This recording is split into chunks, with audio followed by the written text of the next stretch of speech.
अस्सलाम वालेकुम। आज मैं आपके लिए लेकर आई हूँ रमज़ान स्पेशल रेसिपी आलू की पकौड़ी। जी हाँ, जो खाने में बहुत ही ज़बरदस्त और बनाने में बहुत आसान है। एक बार इस रेसिपी को आप ज़रूर ट्राई कीजिएगा। ऐसा तो हो ही नहीं सकता कि रमज़ान आए और आलू की पकौड़ी घर घर में नहीं बने। यहाँ मैंने 1 से 1.5 किलो आलूओं को पतले स्लाइस में काट लिया है इस तरह से। साथ ही अब मैं इसमें भरकर 1 प्याली हरा धनिया ऐड कर रही हूँ। हरे धनिए की खुशबू पकौड़ियों में बहुत ज़बरदस्त लगती है। और अब मैंने इसमें शामिल की है हरी मिर्च कटी हुई। अब साथ ही 1 टेबल स्पून मैं इसमें डाल रही हूँ नमक और 2 टेबल स्पून मैं इसमें डालूंगी पिसी हुई लाल मिर्च। आप पिसी हुई लाल मिर्च भी शामिल कर सकते हैं और कुटी हुई लाल मिर्च भी डाल सकते हैं। अगर कुटी हुई लाल मिर्च है तो वो और भी ज़्यादा ज़बरदस्त होती है। साथ ही मैं इसमें डाल रही हूँ थोड़ी सी कसूरी मेथी क्रश करके। इस तरह से बहुत ज़्यादा इसका ज़बरदस्त फ्लेवर आता है। अगर आपके पास है तो आप डाल सकते हैं। अब मैं इसमें डाल रही हूँ कुटा हुआ साबुत धनिया, जिसे मैंने थोड़ा सा दरदरा कूट लिया है। और साथ ही मैं इसमें डालूंगी भुना हुआ कुटा हुआ ज़ीरा। जी हाँ, पिसा हुआ भी नहीं है और साबुत ज़ीरा भी नहीं है, मैंने इसको भून कर कूट लिया है। अब मैं इसमें मिला रही हूँ कटी हुई प्याज। इस तरह से क्रश करके प्याज को भी इसमें शामिल करना है। आप अगर चाहेंगे तो मैं इन तमाम चीज़ों का जो बेसन बनाकर रमज़ान से पहले रखते हैं वो भी मैं आपको बता दूंगी।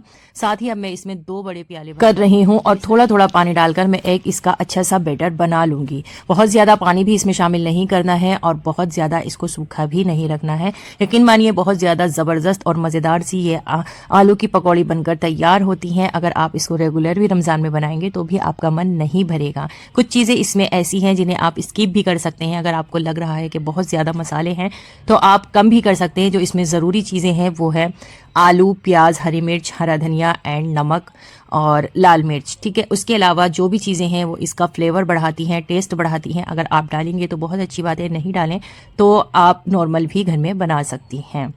तो यहाँ पर देखिए बस मैंने इसका एक अच्छा सा मिक्सचर बना लिया है। मेरा बैटर तैयार है और अब मैं इसको 5 से 7 मिनट रेस्ट पर छोड़ दूंगी। हैंड टू हैंड भी बना सकते हैं, लेकिन अगर 5 से 7 मिनट इसको रेस्ट पर छोड़ दिया जाए तो और भी ज़्यादा इसका टेस्ट बढ़ जाता है।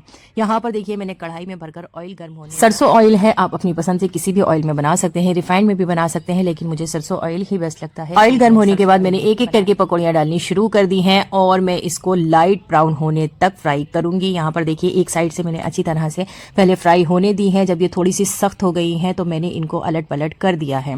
यकीन मानिए बहुत टेस्टी पकौड़ियाँ मेरी तैयार हो रही हैं। लेकिन इसका जो सबसे असल ध्यान रखने वाली बात है वो ये है कि जिस वक्त आप ऑयल में डालें तो उस वक्त आपको बहुत केयरफुली बनानी है, क्योंकि अगर आप बहुत ज़्यादा गर्म ऑयल में डाल देंगी ना तो डालते ही बेसन जल जाएगा और आलू अंदर से कच्चे रह जाएंगे।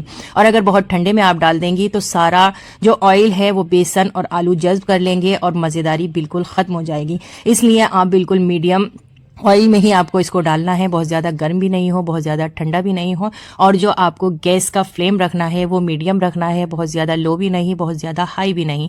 और बस मीडियम फ्लेम पर इसको कम से कम 5 से 7 मिनट या 10 मिनट तक आपको पकाना है, जिससे आलू अंदर तक सिक जाएं।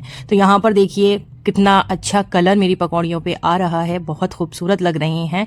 सुनहरी होने तक मैंने इसको ब्राउन कर लिया है, अच्छी तरह से फ्राई किया है और आलू जो है अंदर से मज़ेदार से बिल्कुल पक चुके हैं और गल चुके हैं। बस अब मैंने इसको यहाँ चम्मच की मदद से दूसरे बड़े वाले कल्चर में निकाल लिया है और अच्छी तरह से जो भी एक्स्ट्रा ऑयल है उसको बस ये देखिए मेरी क्रिस्पी सी बहुत ही मज़ेदार सी रमज़ान स्पेशल पकौड़ियाँ तैयार। आप इन्हें ग्रीन चटनी, सॉस चटनी या टमाटर केचप के साथ भी ले सकते हैं। वैसे तो इनका अपना ही टेस्ट बहुत अच्छा है, ज़रूरत नहीं है किसी भी चीज़ की। यहाँ पर देखिए आलू पूरी तरह से गल चुके हैं, जो मैं आपको दिखा रही हूँ। अच्छी तरह से आलू अंदर से क्रिस्पी हो गए हैं, बहुत ज़बरदस्त ही मेरी पकौड़ियाँ बनी हैं। अगर आपको पसंद आए तो लाइक करें और नेक्स्ट वीडियो के लिए कमेंट्स करें।